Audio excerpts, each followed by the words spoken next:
Pemerintah Kota Bandar Lampung melalui Dinas Pekerjaan Umum atau PU resmi menyatakan perang terhadap jalan rusak langganan genangan air yang kerap dijuluki masyarakat sebagai proyek seumur jagung. Mulai tahun ini, material pembangunan jalan dari aspal menjadi rabat beton atau rigid pavement. Kepala Dinas PU Kota Bandar Lampung, Dedi Sutioso mengungkapkan bahwa inovasi ini adalah jawaban atas keluhan masyarakat terkait jalan yang cepat rusak tak lama setelah diperbaiki.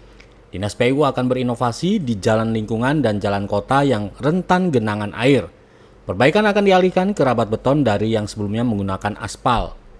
Sebagai langkah awal, kebijakan ini akan langsung dieksekusi pada tahun ini di 7 titik ruas jalan.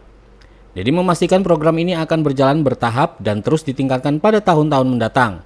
Tidak hanya mengganti spesifikasi material menjadi lebih kuat, Dinas PU juga menabuh genderang peringatan bagi para kontraktor atau rekanan yang kerap bekerja asal-asalan.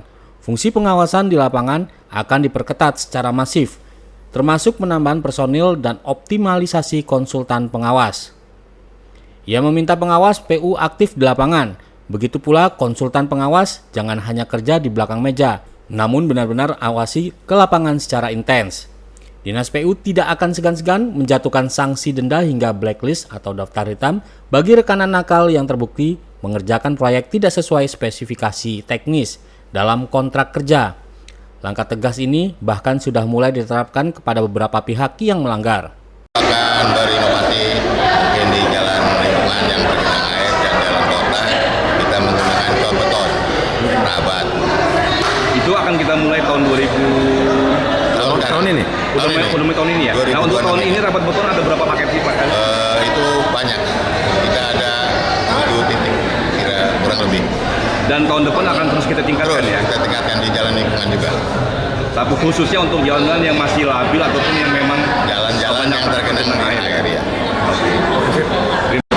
Kalau kita menyarankan bagus supaya sesuai dengan spek teknis yang kita gunakan. jalankan ya. Gitu. Nah, untuk peningkatan fungsi pengawasan kita ada penambahan nggak? Ada penambahan di konsultan.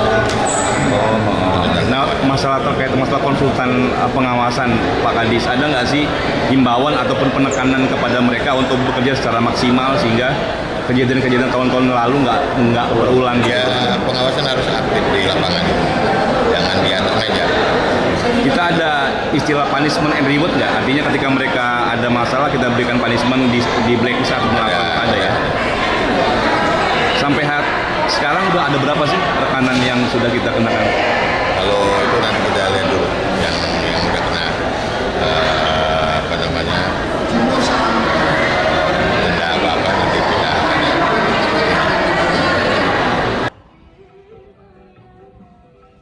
Dari Bandar Lampung, Tim Liputan Delta TV melaporkan.